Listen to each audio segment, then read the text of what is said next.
E voltamos com o Thiago, advogado, focado no direito imobiliário aqui com a gente hoje, que vai contar como estão as garantias nessa época de pandemia. Eu recebi um questionamento de uma imobiliária que estava exigindo que o fiador tivesse 2 imóveis, além de 2 imóveis, pedindo, se ele fosse profissional liberal ou microempresário, apresentar o contrato que ele tem da empresa, né, o contrato social, movimentação bancária de 3 meses, pedindo o imposto de renda.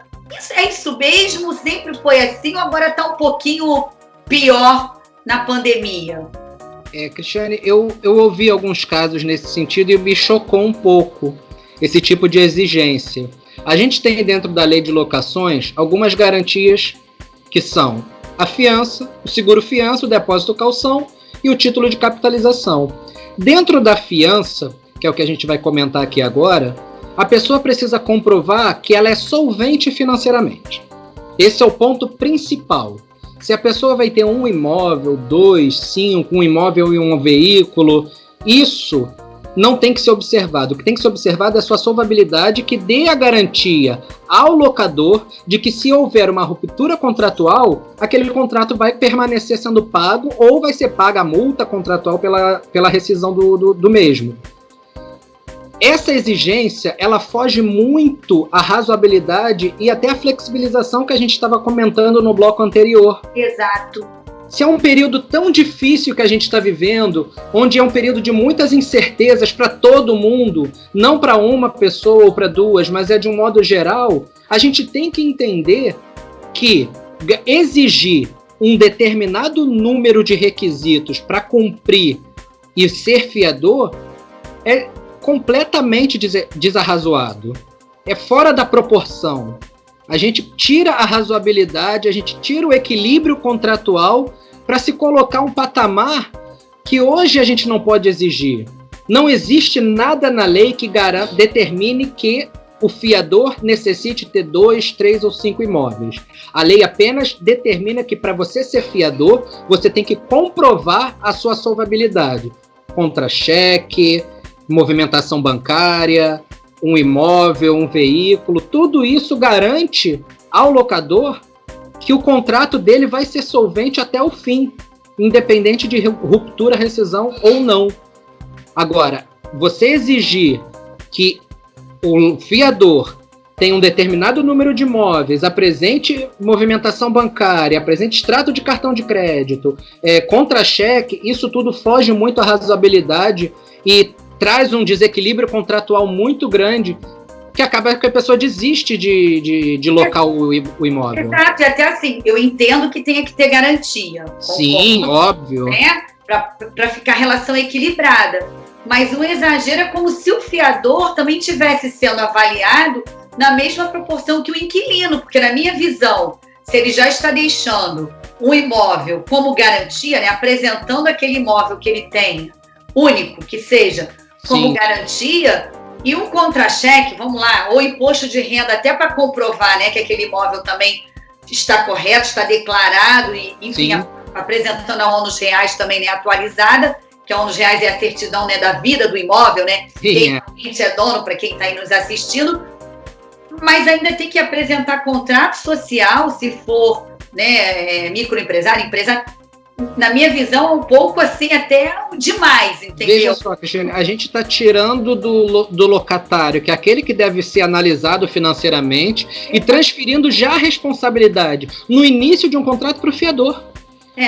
Quando você faz um contrato de locação, o locatário, ele é analisado se ele financeiramente, se ele tem condições de arcar, se o valor de salário que ele recebe é compatível com o valor do aluguel que ele vai arcar durante o tempo de contrato.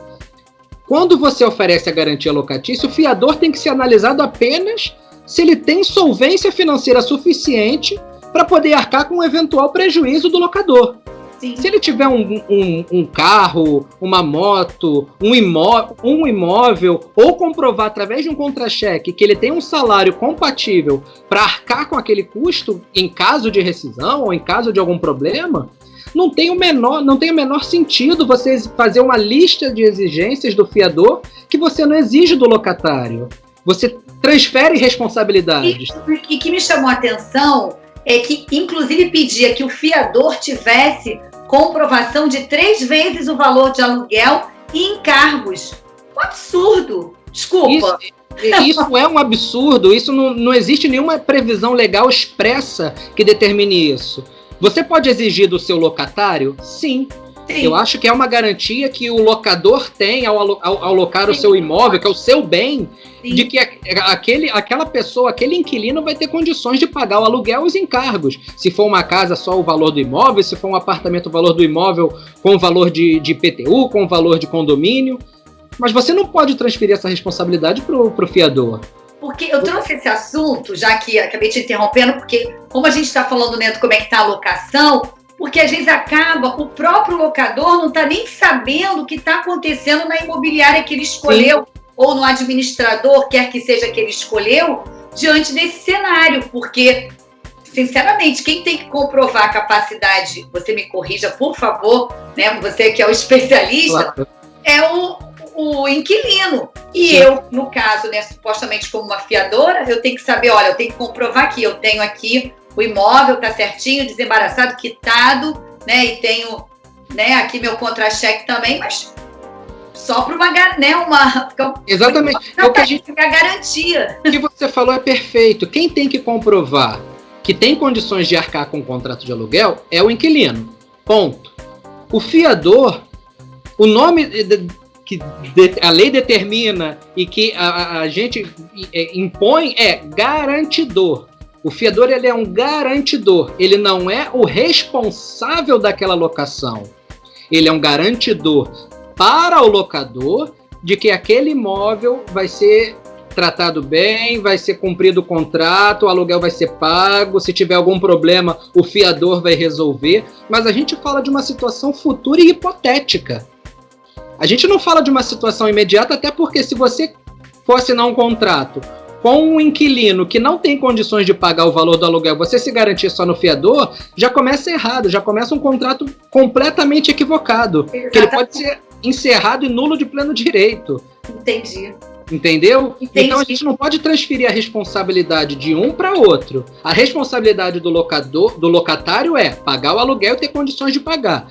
A responsabilidade do locador, do fiador, é se numa eventual hipótese o inquilino ficar inadimplente ou ir embora sem avisar, romper o contrato sem avisar e gerar uma dívida naquela relação, o fiador é o garantidor de que essa dívida não vai existir e de que o locador vai receber aquele valor, mas tão somente numa situação futura e hipotética, jamais numa situação imediata. Pois é, eu trouxe assim o tema porque a gente sabe que a garantia do fiador, por mais desagradável que seja, que você tem que pedir, né, às vezes para um parente, para um amigo, é uma situação constrangedora, mas como a gente estava falando nos bastidores, é menos onerosa para o inquilino, porque tem a calção, né, que são aí 3 meses de depósito, né, e tem o seguro-fiança, tem o título de capitalização, mas são coisas que o inquilino, além do aluguel, enfim, condomínio, tudo que ele tem que pagar, ele ainda tem que pagar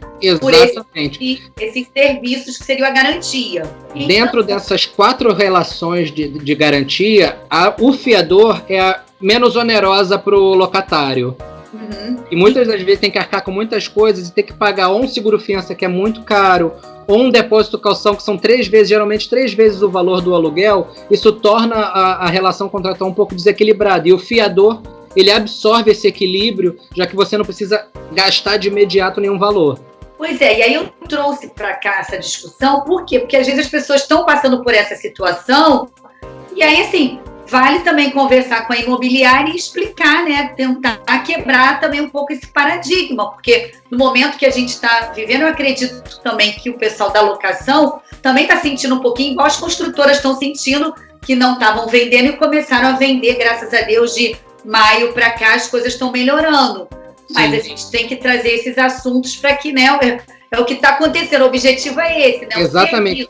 Diálogo e negociação, elas têm que ficar sempre em pauta até sabe-se lá quando essa situação melhorar. E mesmo até depois, porque até a gente conseguir estabilizar novamente relação de trabalho, relação de consumo, até todas essas relações estabilizarem, tem de se ter uma mente muito aberta e consciente de que a negociação num contrato de locação residencial ou comercial, ela é fundamental para a continuidade da relação contratual. Ok, bom, a gente chegou ao final do nosso programa. Eu quero te agradecer mais uma vez, que você possa voltar outras vezes. Obrigada, tá, Thiago? Eu que agradeço, Cristiane, a oportunidade de falar um pouquinho sobre essas relações de locação dentro desse período de tanta incerteza. Estarei sempre à disposição no que depender. Obrigada, gente. Até a próxima semana. Beijo e fique em casa.